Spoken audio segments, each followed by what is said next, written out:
बरं, आत्ता मी तुझी जी उत्तरं ऐकली त्याच्यावरून 2 शब्द खूप जास्त प्रकर्षाने निऑन कलरने हायलाइट केल्यासारखे वाटले. ते म्हणजे ट्रीटमेंट आणि पेमेंट. बरोबर. सो ट्रीटमेंट आणि पेमेंट मीरासाठी फार इम्पॉर्टंट आहे. हे आम्हाला आत्ता हो, म्हणजे सध्या आणि ऑब्व्हियसली प्रत्येक आर्टिस्टसाठी असतं. बरोबर. तर ट्रीटमेंटबद्दल मला थोडं जाणून घ्यायचं आहे, की मराठी, हिंदी तुला फरक वाटतो? अ, मी धाडसाने हे म्हणते, की हो फरक वाटतो. कारण आता मी मध्यंतरी बऱ्याच हिंदी फिल्म्सवरही छोटे-छोटे रोल केले हं, किंवा हं. वेब सीरीज काही केल्या. हिंदीमध्ये ऑलमोस्ट आता मी ॲड्स आता जे करतीये, एक 3-4 वर्षात मी ऑलमोस्ट एक 100 एक ॲड्स केल्या आता. हं. सगळे हिंदी पूर्ण कलाकार. पण ट्रीटमेंट खूप उत्तम असते. प्रचंड रिस्पेक्टने ट्रीट केलं जातं. आणि किंवा एखादा कॅरेक्टरचा रोल जरी आहे, इधर बैठ असं कोणी नाही म्हणत. म्हणजे तुम्हाला प्रत्येक कुठलाही तुमचा रोल असू दे, तुम्हाला ट्रीटमेंट चांगलीच मिळते. ह्या उलट सगळीकडेच असं नाही मी म्हणणार. पण मला जे अनुभव आले ते हं. काही खूप ग्रेट नव्हते. अर्थात सगळेच वाईट नव्हते. काही ठिकाणी चांगलेही होते. पण ट्रीटमेंट थोडंसं बरी नसते एवढी. किंवा सीरियलला सुद्धा पेमेंटबद्दल जेव्हा बोलताना, जेव्हा पहिल्यांदा कॉल हं, तुम्ही हं, शॉर्टलिस्ट हं. झालात. कॉलवर बोलताना असं 2-3 वेळा असं झालंय, की "अरे, तू तर सीरियल करत नाही ना आता. मग तुला का एवढं पेमेंट द्यायचं?" असं नाही तुम्ही बोलू. मग एक वे असते प्रत्येक गोष्ट. मग हं. ठीक आहे, मला नाही जमत आहे आत्ता मीरा, पण आमच्या या कॅरेक्टरसाठी एवढंच बजेट आहे. तुला चालेल का? मग त्याच्यासाठी तुम्ही बाकीचे पैलू जोडून तुम्ही का हे करताय? हं. किंवा पेमेंटबद्दल असं तू म्हणालीस, मी एका मीटिंगला गेले होते काही वर्षांपूर्वी. एका आयटम सॉन्गची मीटिंग होती. मीटिंग झाली, डन, आपलं ठरलंय सगळं. तू पेमेंटचं बाकी ई-पीशी बोलून घे उद्या. हे सगळं झालं. मी घरी आले.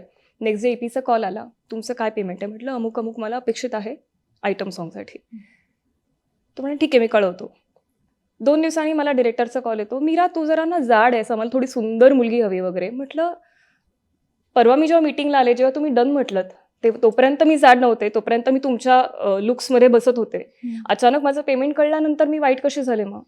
मग ठीक आहे, तुम्हाला जर का पेमेंट नाही जमत आहे तेवढं, आपण डिस्कस करूया, निगोशिएट करूया, की आम्हाला एवढं आमचं बजेट नाही मीरा. एवढं स्पष्ट भाषेत आपण सांगू शकतो. पण त्यासाठी बाकीचे पैलू जोडून आपल्याला वाईट ठरवणं हे थोडंसं मला नाही पटत. हं. किंवा बऱ्याच वेळा बोलवताना सुद्धा अ, हिंदीमध्ये बऱ्याच वेळा मॅडम शॉर्ट रेडी प्लीज आ जाइए वगैरे. एक थोडासा रिस्पेक्ट असतो, नम्रपणा असतो. मराठीत काही वेळा असं, "ए चल, चल पटकन चल, जे आहे ते घालून चल." म्हणजे हे असं थोडंसं होतं बऱ्याच वेळा. हं. सो ते मला ती ट्रीटमेंट नाही अपेक्षित.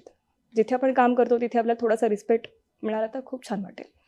अगदीच. पण पेमेंट म्हणजे आम्ही कलाकारांचे इंटरव्ह्यू घेतो तेव्हा काही कलाकार आम्हाला सांगतात, की मी या साली केलेल्या चित्रपटाचं पेमेंट मला आत्ता हो. आलंय किंवा मी आत्ता म्हणजे मी इतक्या मोठ्या बॅनरसोबत चित्रपट केला त्याचं पेमेंट मला अजूनही नाही आलंय. आर्टिस्ट म्हणून मागे लागताना सेल्फ रिस्पेक्ट थोडा हर्ट होतो? हो, अर्थात होतो. कारण आपण शेवटी ते काम केलंय, त्याचेच पैसे आपण मागतोय. आपल्या हक्काचे पैसे मागतोय. हं. ते एका पॉइंटला थोडंसं कुठेतरी आपण आपल्याच कामाच्या पैशांसाठी भीक मागतोय असं थोडंसं कधी-कधी होतं. पण तरीसुद्धा मी वसुली बाबतीत म्हटलंच तर मी खूप चांगली आहे. ओके.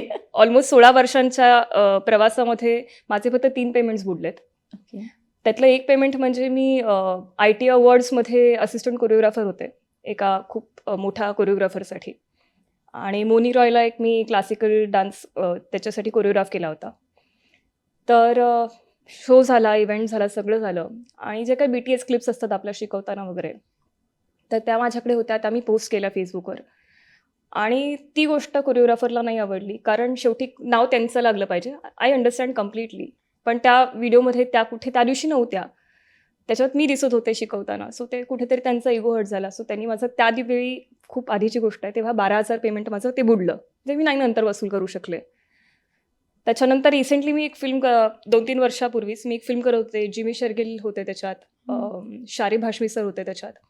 मोठी स्टार कास्ट होती. माझं खूप लास्ट मिनिट कास्टिंग होतं. काहीतरी त्यांचा प्रॉब्लेम झाला. सो रात्री 12 वाजता कॉल आला, की उद्यापासून आपली फिल्म आहे. 3 दिवसाचं पहिलं शेड्यूल आहे. ते तू कर. मग आपण ॲग्रीमेंट आणि पेमेंट सगळं करू. म्हटलं ठीक आहे. आणि काही ओळखीची लोकं होती त्याच्यात. सो म्हटलं ठीक आहे, विश्वासावर आपण शेवटी जातो. 3 दिवसाचं शेड्यूल झालं आणि त्यानंतर तो डिरेक्टर, प्रोड्युसर सेमच होते ते. ते गायब झाले. गायब म्हणजे गायब झाले ते. आणि सगळ्यांचं पेमेंट बुडलं. म्हणजे अगदी स्पॉट दादांनी सुद्धा काहीतरी स्वतःच्या खिशातनं पैसे पैसे टाकून दूध वगैरे सेटवर जे काही लागणार होतं ते आणलेलं.